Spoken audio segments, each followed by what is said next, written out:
The great council chamber stretched out like a small city.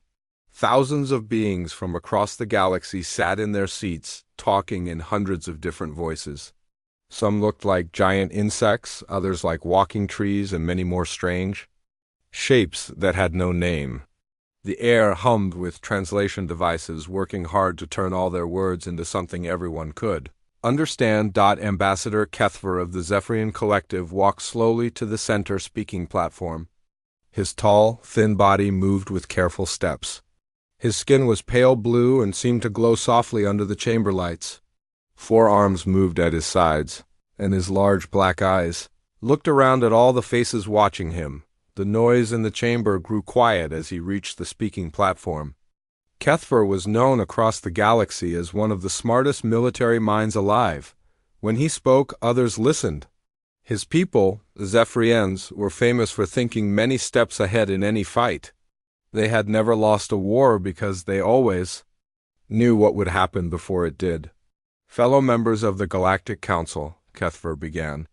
His voice was calm but carried easily through the huge room.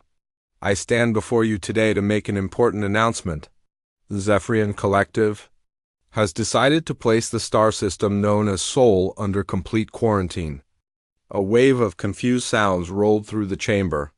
Sol was a small system at the edge of known space. Most council members had never heard of it before. Those who had knew it only as a tiny yellow star with a few rocky planets. Nothing important had ever come from that part of space. The Sol system contains one planet with intelligent life, Kethver continued. The beings there call themselves humans.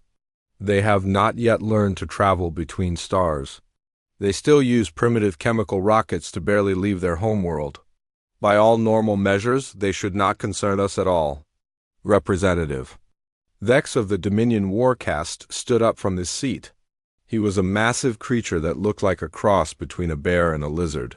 Thick muscles covered his body and sharp claws clicked against his chair as he moved. The Dominion was known throughout the galaxy for their skill in battle. They had conquered more worlds than any other group. Ambassador Kethver, Vex said with a voice like grinding stone, are you telling us that the mighty Zephyrians are afraid of a species that cannot even leave their own planet? Have your people grown so weak that you fear primitives who play with fire and metal? Loud laughter came from many seats around the chamber. The idea that primitive humans could worry the Zephyrians seemed very funny to most of the council members. Several beings called out jokes about Zephyrian cowardice. Kethver waited for the noise to die down. His face showed no anger or shame. He had expected this reaction. 3 months ago, we sent 3 scout ships to observe the humans. Standard procedure for any new intelligent species we discover. The mission was simple: watch, learn, and report back. He paused and looked around the chamber. His next words were spoken more slowly. Only 1 ship returned. The laughter stopped. Losing military ships was serious business, no matter how it happened. Even the most warlike species in the council knew that the Zephyrians built the best scout ships in the galaxy. They were fast, well-armed, and nearly impossible to detect. The surviving ship was damaged, not by weapons, but by something else. The crew was changed. They spoke of things that made no sense. They begged us not to send more ships. They said the humans were too dangerous to approach. Senator Vixtal of the Trade Federation leaned forward in her chair. Her people looked like tall, thin birds covered in silver feathers. They were some of the smartest beings in the galaxy when it came to business and planning. What exactly did your scouts report, Ambassador? What could a pre-space species possibly do to harm a Zephyrian vessel? Kethver touched a control-on the speaking platform. A holographic image appeared in the air above him. It showed a blue and green planet covered with swirling white clouds. The planet looked peaceful and beautiful. This is Earth, the human homeworld. Population approximately 8 billion. They have been using tools for only a few thousand years. They discovered electricity less than 200 years ago. They first split the atom only 80 years ago. By every measure we use, they are barely more advanced than animals. The image changed to show human cities, Tall buildings reached into the sky. Lights sparkled like stars across dark continents. Roads and vehicles moved in complex patterns. It looked impressive for a primitive world, but nothing that would worry an advanced galactic civilization. Our scouts watched them for 30 days. They saw humans fighting wars, building machines, and exploring their own planet. Everything seemed normal. The humans showed no sign that they knew about the ships watching them. Kethver paused again. When he spoke next, his voice was quieter but somehow more frightening. And then something went wrong. We still do not know exactly what happened. The surviving crew can only give us pieces of the story. They speak of humans who seem to know things they should not know. Humans who ask questions about the ships. Humans who showed up in places where no human should have been able to go. The holographic image changed again. Now it showed a human face, a young woman with dark hair and bright eyes. She was smiling, but something about the smile made many council members feel uncomfortable. This human approached one of our landing parties. She spoke in perfect Zephyrian language, though no human should know our language exists. She asked detailed questions about our ship design, our homeworld, and our military capabilities. When our scouts tried to leave, she gave them a message. Kethavar's 4 hands moved over the controls. The woman's voice filled the chamber, speaking. In clear Zephyrian, tell your leaders that we know you are watching us. We do not mind. We are always happy to learn new things. But remember, we learn very quickly, and we never forget anything that might be useful later. A cold silence filled the chamber. The human's words were polite, even friendly. But there was something in her tone that made hardened warriors shift nervously in their seats. How did she learn our language? Demanded General Krex of the Steel. Fang Legion. His people were cybernetic warriors who replaced their bodies with metal and machinery. How did she even know we were there? We do not know, Kethver admitted. Our ships were using full stealth systems. Our landing parties followed all protocols. By every measurement we have, the humans should have been completely unaware of our presence. Representative Vex laughed again, but this time it sounded forced. One primitive human learned a few words in your language. Perhaps your stealth systems are not as good as you claim. Or perhaps your crew made mistakes. This hardly justifies quarantining an entire star system. Kethver large black. Eyes focused on Nex. The human woman was 12 years old. The chamber fell completely silent. A 12-year-old member of a primitive species had somehow detected advanced alien scouts, learned their language, and approached them with confidence. The implications made even the bravest warriors feel uneasy. There is more, Kethver continued. Our surviving scouts report that during their 30-day observation period, human technology advanced at an impossible rate. They saw humans building machines that used principles the humans should not have discovered yet. They watched human children solving mathematical problems that challenge our best scientists. He touched the controls again. The holographic display showed human factories working at incredible speed. Human schools where children learned at frightening rates, and human laboratories where impossible experiments were taking place. The humans adapt, Kethver said quietly. They learn from everything around them. They take ideas and improve them in ways we never thought possible. They look at problems that have no solution and find 3 different ways to solve them. The ambassador's voice grew stronger. This is why we have quarantined their system. Not to protect ourselves from their weapons, they have none that could harm us yet. We have quarantined them to protect them from us. Because if we make the mistake of teaching them too much too quickly, they will surpass us all. He looked around the chamber one last time. We will watch, we will learn.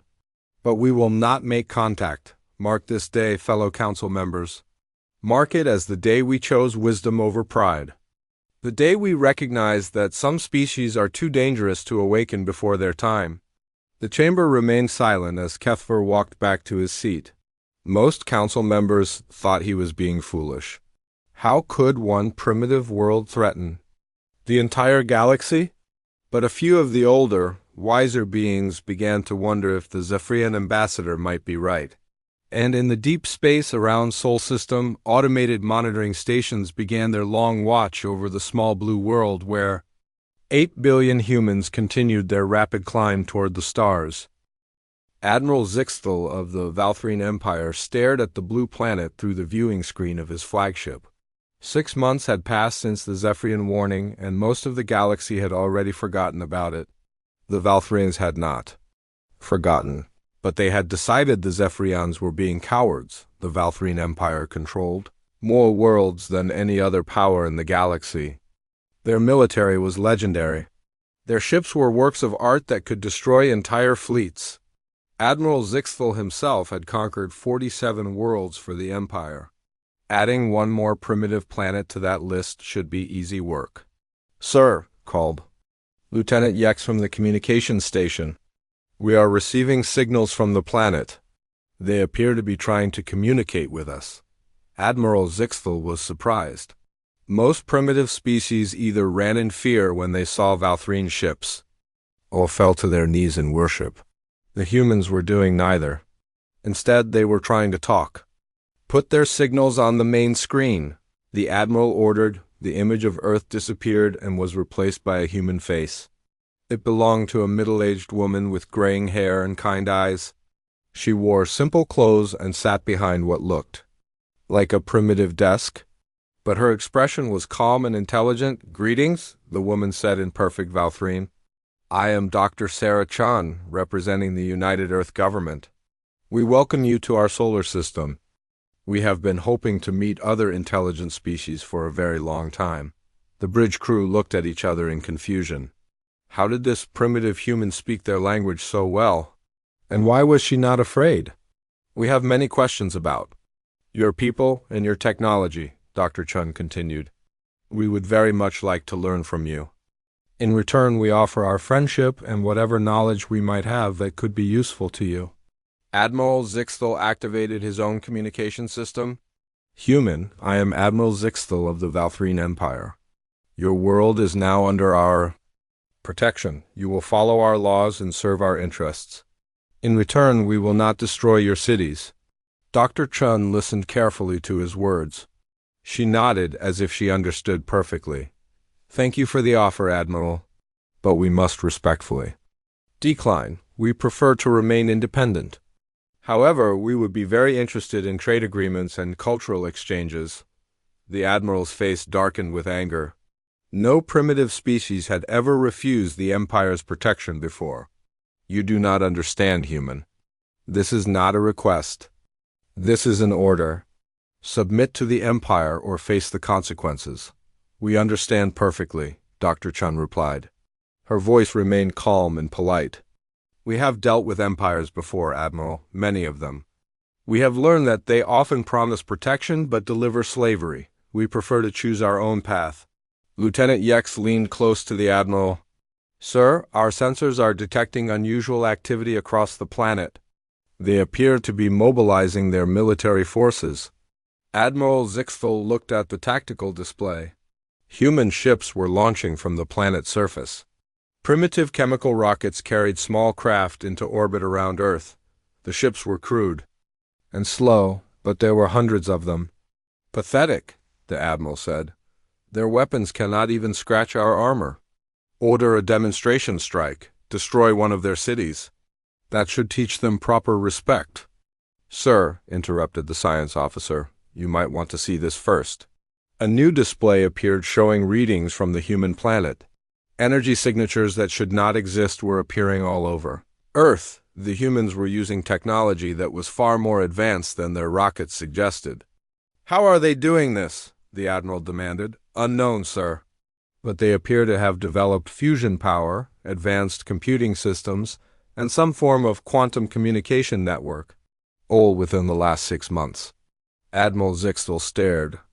At the readings, it was impossible. Species took thousands of years to develop such technology. The humans had done it in half a year. Dr. Chun's voice came through the speakers again. "Admiral, we have been studying your ship since you arrived. Very impressive engineering. We particularly admire your plasma containment systems and your gravity manipulation technology. We have a few ideas about how to improve the efficiency of your engines if you would be interested in hearing them."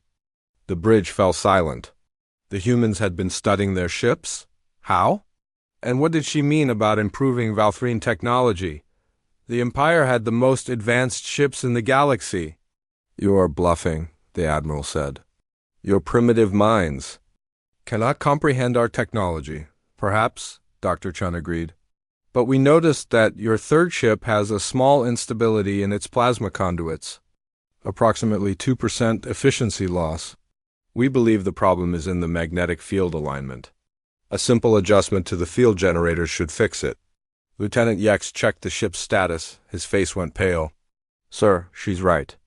Ship 3 has been reporting minor plasma fluctuations for the past week. Engineering hasn't been able to find the cause." The Admiral felt a chill run down his spine. How could primitive humans diagnose a problem that Valthrine engineers had? "Missed, we have also been listening to your communications," Dr. Chun continued. "Your encryption is quite good, but we managed to decode most of it. We understand that you are having some political difficulties back home. Perhaps we could offer some advice about managing colonial unrest. We have extensive experience with that sort of problem." The communications officer's hands flew over his. "Controls, sir, impossible. Our quantum encryption cannot be broken. It would take the most advanced computers in the galaxy working for years to crack even a single message." "Check the encryption logs," the Admiral ordered, a few moments later. The officer looked up with terror in his eyes. "Sir, someone has been accessing our communication network for the past 3 days. They have read everything: troop movements, supply requests, personal messages from crew to their families." Admiral Zixville realized he was shaking. These humans were not primitive at all. They were something else entirely, something dangerous.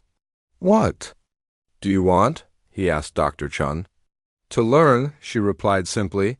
"We want to understand how faster-than-light travel works. We want to know about the different species in the galaxy. We want to study your mathematics, your science, your art, your history. In return, we will share our own knowledge and discoveries. And if we refuse?" Dr. Chun's expression did not change, but something in her eyes grew colder. "Then you are free to leave whenever you wish. We will not stop you. But we will remember that you chose not to be our friends." The threat was delivered so politely that it took a moment for the Admiral to understand what she was really saying. The humans would remember. And somehow he was certain that when humans remembered something, it stayed remembered forever. "Show me," he said. "Show me what you have learned from watching our ships." A new display appeared on the main screen. It showed detailed technical drawings of Valthrine's ship design. But these were not copies. They were improvements. The humans had taken Valthrine technology and made it better. Engine efficiency was increased by 15%. Weapon systems were more accurate. Shield generators were more powerful. "How?" the Admiral whispered. "We are very good at learning," Dr. Chun said. "We see how something works, and then we think about how to make it work better. It is what humans do." The science officer was studying the human improvements with amazement. "Sir, these modifications are brilliant. I never would have thought of approaching the problems this way. If we implemented these changes, our ships would be the most advanced in the galaxy." Admiral Zixthal looked around his bridge. His crew was staring at the human designs with wonder and fear. These primitives had improved technology that had taken the Empire thousands of years to develop, and they had done it in a few days just by watching. "Dr. Chun," the Admiral said slowly, "what would happen if we shared more of our technology with you?" She smiled, and the expression was both warm and terrifying. "We would learn faster." The Admiral made a decision that would change the course of galactic history.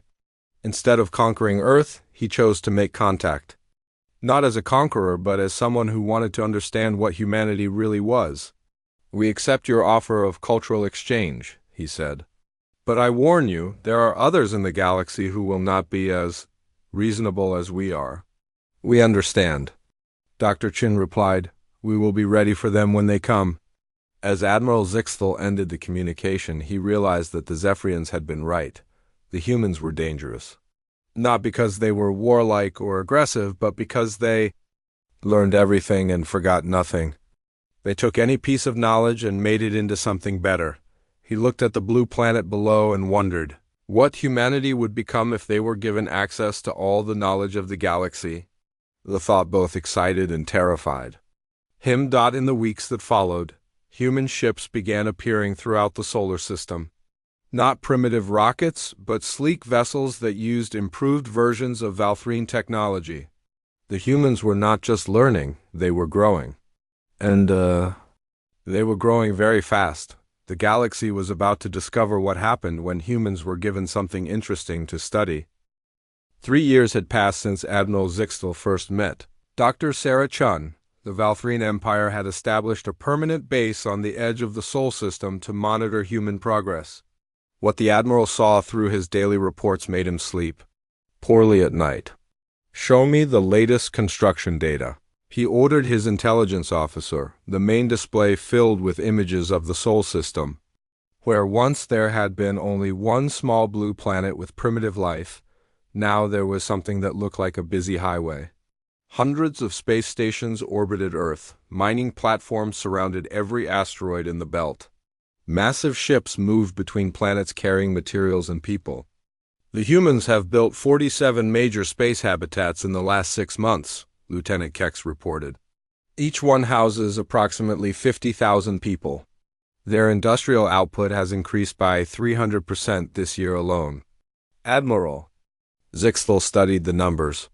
It had taken the Valthrine Empire 2,000 years to achieve similar development across multiple star systems. The humans had done it in their home system in less than 4 years. What about their technology levels? "Advancing rapidly, sir. They have improved our fusion drive design by 30%. Their new ships are faster than our fastest scouts. They have also developed manufacturing techniques that our engineers are calling impossible." The Admiral rubbed his forehead with 2 of his 4 hands. "Impossible how?" "They can build a complete starship in 72 hours, sir, from raw materials to finished vessel. Our shipyards take 6 months to build something similar." "That cannot be correct. I have verified the data personally, sir. They use automated systems guided by artificial intelligence that learns and improves with each ship built. The AI gets better at building ships every time it makes one." Admiral Zixthal felt a familiar chill. The humans were not just learning from alien technology. They were improving it and then using those improvements to improve it further. Each generation of human technology was better than the last, and each generation came faster than anyone thought possible. "Sir," Lieutenant Kex continued, "there is something else. We have been monitoring human communications and educational systems. The children born since first contact are ... different." "Different how?" "They learn faster than their parents." "Much faster. Human children are now routinely solving mathematical problems that challenge our best scientists. They speak multiple alien languages fluently by age 10, and they ask questions that our experts cannot answer." The Admiral called up an example on his screen. It showed a human classroom where 8-year-old children were working on quantum physics equations. Their teacher was explaining concepts that most Valthrine adults found difficult to understand. The children listened, asked intelligent questions, and then began suggesting improvements to the equations. "How is this possible?" "The humans call it generational advancement, sir. Each new generation is smarter than the last because they grow up with more knowledge available to them. The children born after first contact have never known a world without alien technology and alien ideas. To them, faster-than-light travel and quantum computers are as normal as bicycles and books were to their grandparents."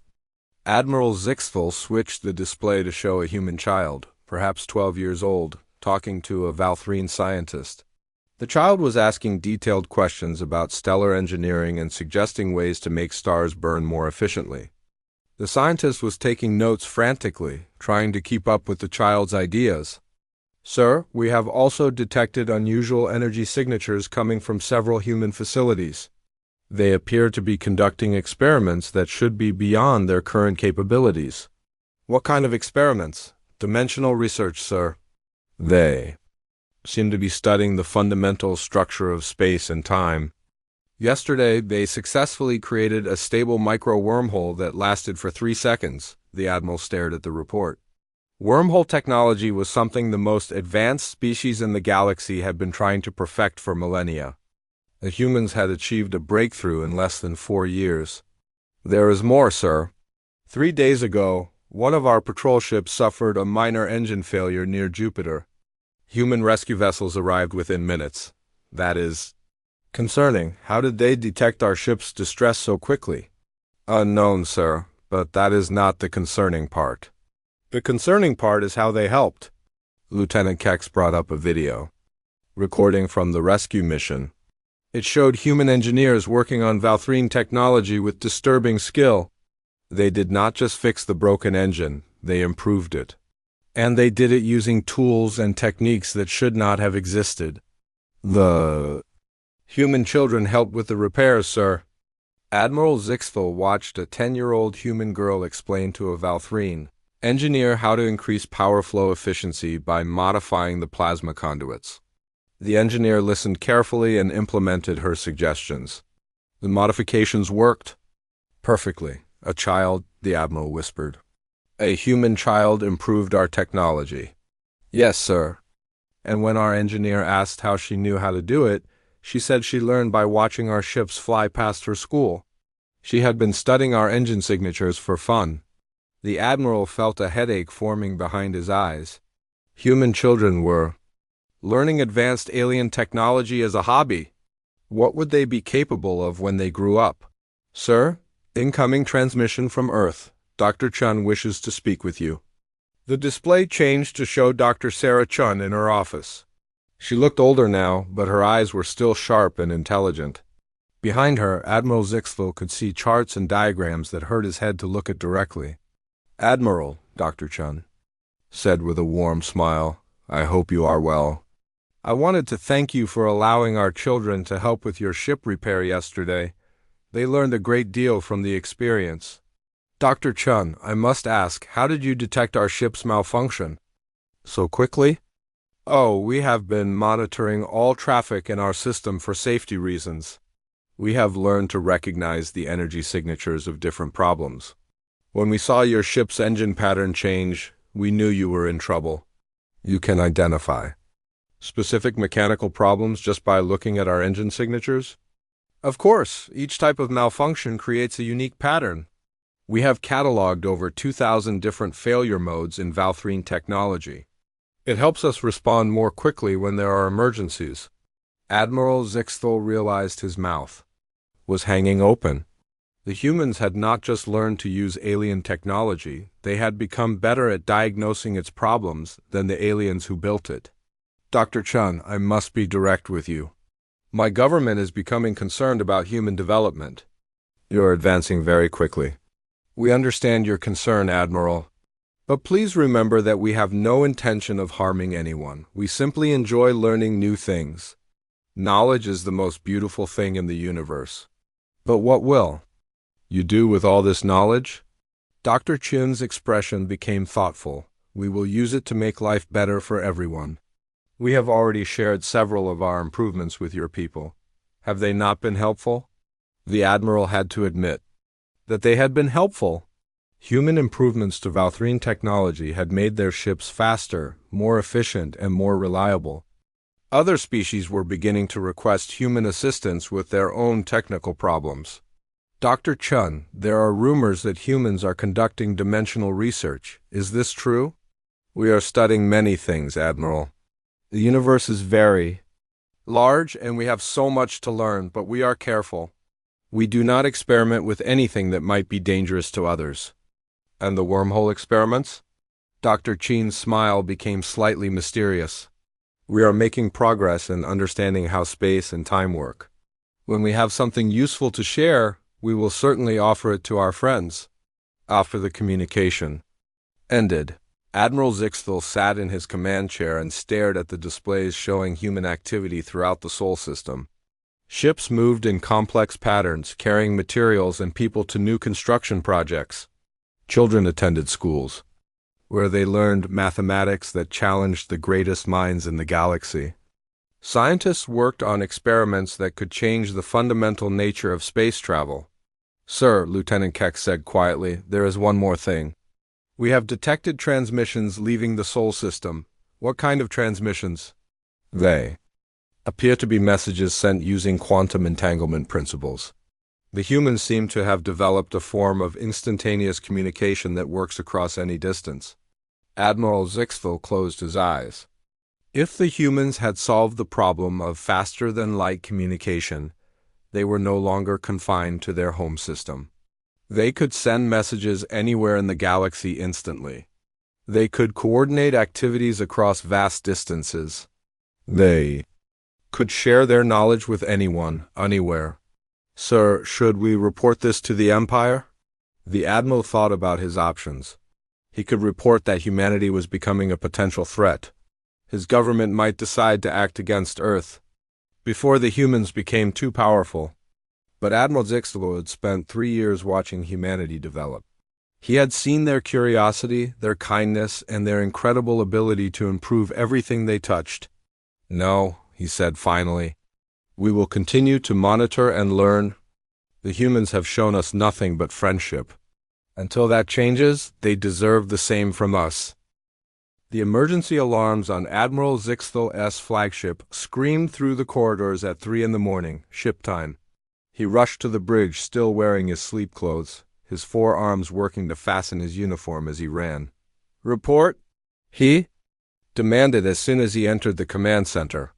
"Sir, 43 ships just dropped out of faster-than-light travel at the edge of the system," Lieutenant Kex announced, his voice tight with worry. "They are broadcasting hegemony military codes." Admiral Zixville felt his blood turn cold. The hegemony war fleet was the most feared military force in the galaxy. They were known for destroying entire worlds that refused to surrender. If they were here, it meant trouble for everyone in the Sol system. "What is their condition?" "Heavy damage, sir. Most of their ships show signs of recent battle. Energy readings suggest they are running low on fuel and supplies. They appear to be fleeing from something." The main display showed the hegemony fleet limping into the outer reaches of the Sol system. Their ships were massive and dangerous, but they were clearly hurt. Weapon systems hung broken from their hulls. Entire sections of armor plating were missing. Some ships were barely holding together. "Sir, we are receiving a transmission from the hegemony flagship." "Put it through." The screen filled with the image of War Prime Gaxtel, commander of the hegemony war fleet. He looked like a cross between a Volf and a crocodile, with gray fur covering scaled skin. His uniform was torn and stained with what looked like blood. One of his eyes was covered with a medical patch. "Valthrine ship," Gaxtel growled. "You will leave this system immediately. The hegemony claims this territory for military purposes." Admiral Zixville activated his own transmission. "War Prime, this system is under Valthrine protection. We have treaties with the local inhabitants." "I care nothing for your treaties. My fleet requires resources and repairs. The primitives of this system will provide what we need, or we will take it by force." The communication ended abruptly. Admiral Zixville watched as the hegemony ships moved deeper into the system.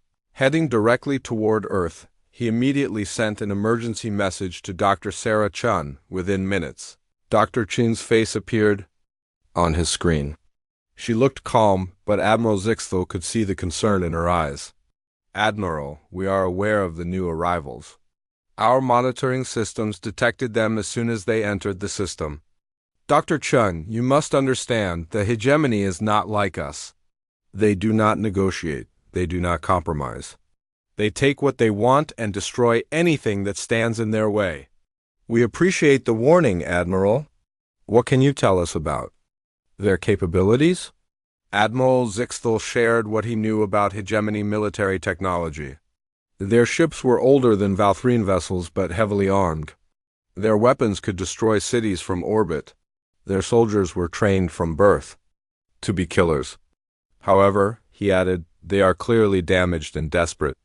This may make them more dangerous, not less. Dr. Chun listened carefully to everything he said. Thank you for the information, Admiral. We will take it into consideration. Dr. Chun, I strongly recommend that you surrender. Give them what they want.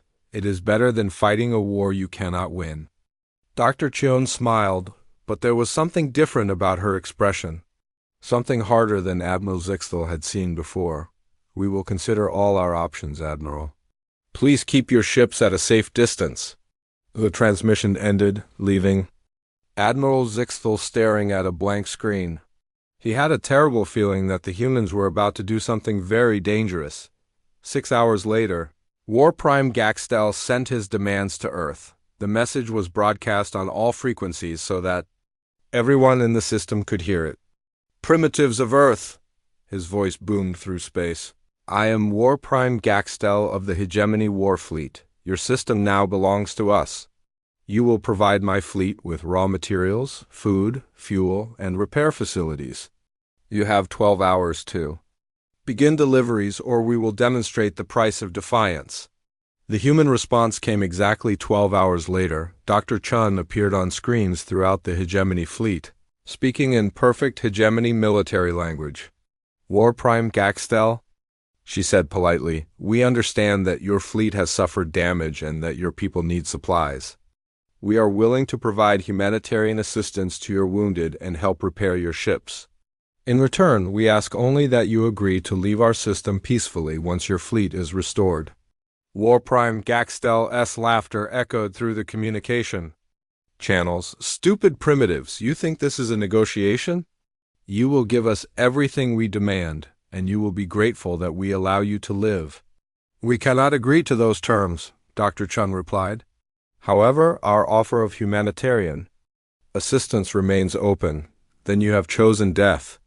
Gaxtel ordered his weapons officer to destroy one of Earth's orbital facilities as an example. The officer selected a large space station that appeared to house civilian families. The target was perfect, big enough to make an impression, but not important enough to be heavily defended. The Hegemony battlecruiser charged its main guns and fired. Plasma beams lanced across space and struck the orbital habitat. The station exploded in a ball of fire and debris. 300 humans died in seconds. War Prime Gaxtel waited for the humans to surrender in terror. Instead, something strange happened. All human communications stopped. Every ship in the system went silent. No radio transmissions, no movement, no responses to hails from either the Hegemony or Valthrine fleets. What are they doing?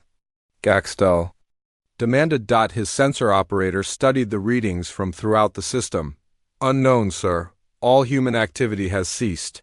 They appear to have shut down. For 6 days, the Sol system remained eerily quiet. The Hegemony fleet waited for surrender messages that never came.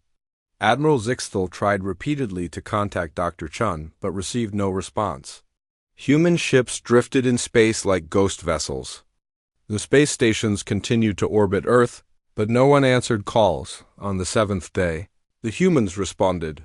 The first sign was a small object moving very fast toward the Hegemony flagship. Sensors barely detected it in time. A simple piece of metal, roughly the size and shape of a spear, traveling at nearly the speed of light. The object struck Gaxtel's ship with the force of a nuclear weapon.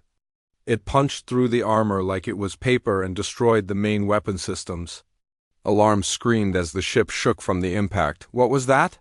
Gaxtel roared. Before anyone could answer, more objects appeared on sensors. Dozens of them. Then hundreds, all moving at impossible speeds toward different Hegemony ships. Each piece of metal was carefully aimed at specific targets: weapons, engines, communication arrays. Sir, they're just chunks of iron and tungsten accelerated to relativistic speeds, the science officer reported. Simple kinetic weapons, but moving so fast they hit like antimatter bombs. Across the Hegemony fleet, ships began losing power and weapons as the human projectiles found their targets. But the most terrifying part was not the weapons themselves, it was the precision. Every shot disabled rather than destroyed. Every impact was calculated to cause maximum damage to military systems while leaving life support intact. Warprime Gaxtel realized that the humans had been using the 6 days of silence to study every ship in his fleet. They had mapped every weakness, identified every critical system, and planned attacks that would cripple his forces without killing his crews. "How are they doing this?" he demanded. "They don't have weapons that can accelerate objects to these speeds, sir. Sensors detect massive energy discharges from hidden installations throughout the asteroid belt. They appear to have built railgun systems using the entire solar system as a weapon platform." Admiral Zixthel watched the battle from his position at the edge of the system. His tactical officer was recording everything for later analysis. "Sir, the human weapons are incredible. They're using magnetic acceleration systems powered by fusion reactors built into asteroids. They've turned their entire star system into a fortress." "How long have they been building this?" "Unknown, sir. But the engineering required would take most species centuries to complete. The humans appear to have done it in less than 4 years, possibly in secret while we were watching their more obvious construction projects." Warprime Gaxtel's flagship was now powerless and drifting. Around him, the rest of his fleet was in similar condition. Not a single ship had been destroyed, but all of them were helpless. The humans had surgically removed their ability to fight while leaving their crews alive. Dr. Chun's voice came over the communication systems of every ship in the hegemony fleet. "Warprime Gaxtel," she said in the same polite tone she always used, "your fleet is now disabled. Your wounded are welcome in our hospitals. Your dead will be honored according to your customs. Your ships will be repaired and resupplied when you agree to leave our system in peace." She paused, and when she spoke again, her voice carried a note of steel that made even the bravest hegemony warriors shiver. "Choose quickly, Warprime. We have more projectiles ready to launch, and our targeting systems are very precise. The next shots will not be aimed at your engines." Gaxtel stared at his disabled fleet and realized he had made a terrible mistake. These humans were not primitives. They were something far more dangerous, a species that could turn the laws of physics into. 1 year later, Ambassador Kethver of the Zephyrian Collective stood once again before the Galactic Council. The Great Chamber was more crowded than he had ever seen it. Representatives from every known species in the galaxy had come to hear what he had to say about the human question. The mood in the chamber was very different from his last visit. There was no laughter now, no jokes about Zephyrian cowardice. Instead, there was fear mixed with curiosity and something that might have been hope. "Fellow members of the Galactic Council," Kethver began, "I stand before you today to report on 5 years of human development since my original warning. What I have learned will change how we think about our place in the galaxy." He activated the holographic display above his speaking platform. Images of the Sol system appeared, but they looked nothing like the simple planetary system he had shown 5 years ago. Space around Earth was filled with massive structures that defied easy description. Orbital rings surrounded planets. Asteroid mining operations stretched across the entire belt. Ships moved in complex patterns between installations that seemed to serve purposes no other species could understand. The humans have transformed their entire star system into something unprecedented in galactic history. They have achieved in 5 years what most species take millennia to accomplish. But that is not why I am here today. The image changed to show Warprime Gaxtel of the Hegemony War Fleet standing beside Dr. Sarah Chun in what appeared to be a human hospital. The Warprime was smiling, something Hegemony warriors rarely did, and his arm was around a small human child who was showing him a drawing. 3 weeks after the Hegemony fleet was disabled by human weapons, every ship had been fully repaired and resupplied. The humans asked for nothing in return except the promise to leave them in peace. Warprime Gaxtel not only agreed to this request, but has since become one of humanity's strongest advocates in his own government. Murmurs of disbelief rippled through the chamber. The Hegemony was known for holding grudges for centuries. The idea that they would become friends with a species that had defeated them was almost impossible to believe. But there is more, Kethver continued. In the years since the hegemony incident, we have detected human signals in 47 different star systems across the galaxy, not ships, signals. The humans appear to have developed a form of faster-than-light communication that works instantaneously. Across any distance, the chamber fell silent. Instant communication across the galaxy would change everything. Trade, diplomacy, military coordination, all of it would be revolutionized. These signals are not random transmissions. They are carefully crafted messages sent to specific governments and organizations. The humans are offering trade agreements, technical assistance, and cultural exchanges. Many of our member species have already begun accepting these offers. Representative Dex of the Dominion War caste stood up from his seat. The massive warrior looked uncomfortable, which was unusual for someone of his rank and reputation. Ambassador Kethver, Dex said, I must confess that the Dominion has been in communication with the humans for 6 months. They offered to help us solve a plague that was killing our children. Our best doctors had failed to find a cure. Dex paused, and when he spoke again, his voice was softer than anyone had ever heard it. The humans provided a treatment within 3 days of receiving our medical data. They asked for nothing in return. The plague is gone. Our children live. How do we respond to such a gift? Other representatives began speaking up around the chamber. The Trade Federation had received improved designs for their cargo ships. The Scientific Alliance had been given solutions to mathematical problems that had puzzled them for generations. The Mining Consortium had learned new techniques that tripled their output while reducing environmental damage. Senator Vixdal of the Trade Federation activated her speaking platform. The humans have done something unprecedented in galactic history. They have made themselves indispensable to dozens of civilizations without demanding anything in return. They cure our diseases, solve our problems, and improve our technology. They do not conquer, they excel, Kethver nodded grimly. This is exactly what we feared 5 years ago. The humans have not expanded militarily. They have done something far more effective. They have made themselves too valuable to harm. The holographic display changed again, showing communication logs from across the galaxy. Human messages appeared in dozens of different languages, all offering help, knowledge, and friendship. The scope of human outreach was staggering.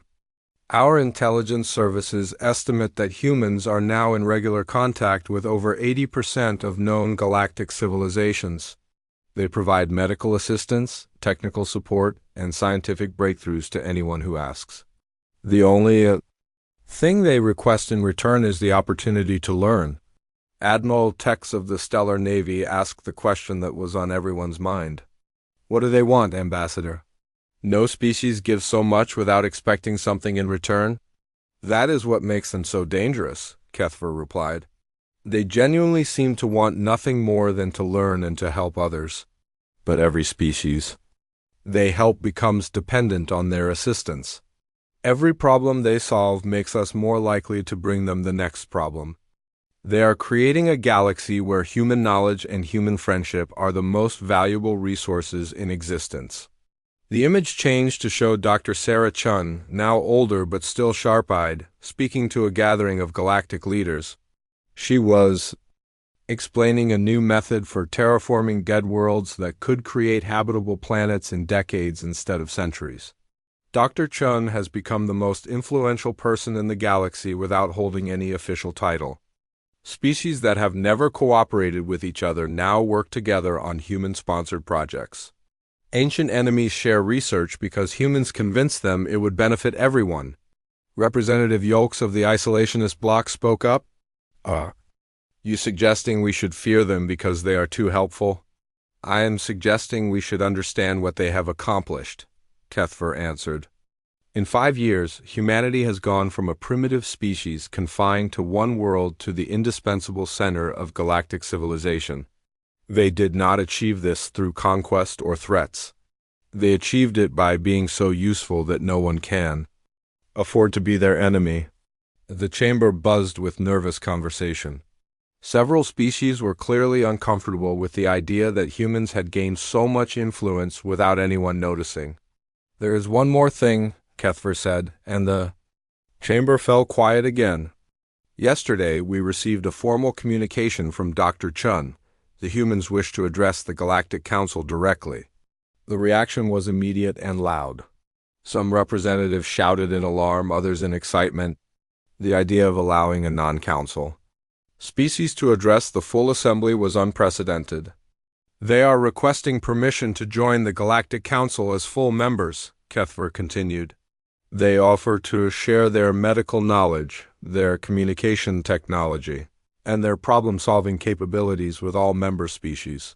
In exchange, they ask only to be recognized as equals in galactic civilization." The holographic display activated one final time.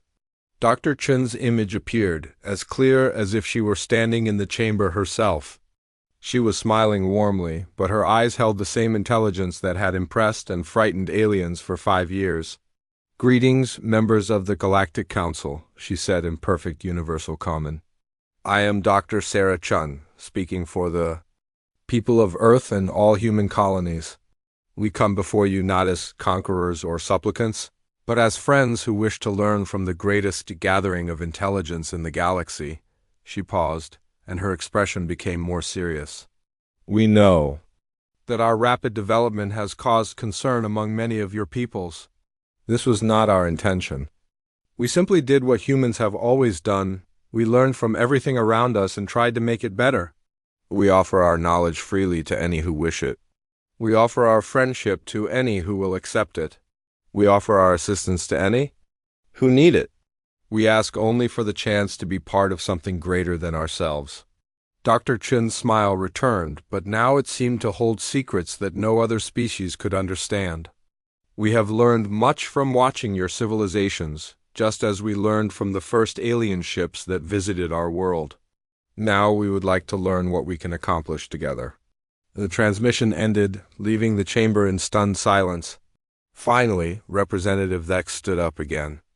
"I move that we accept the human application for council membership," he said.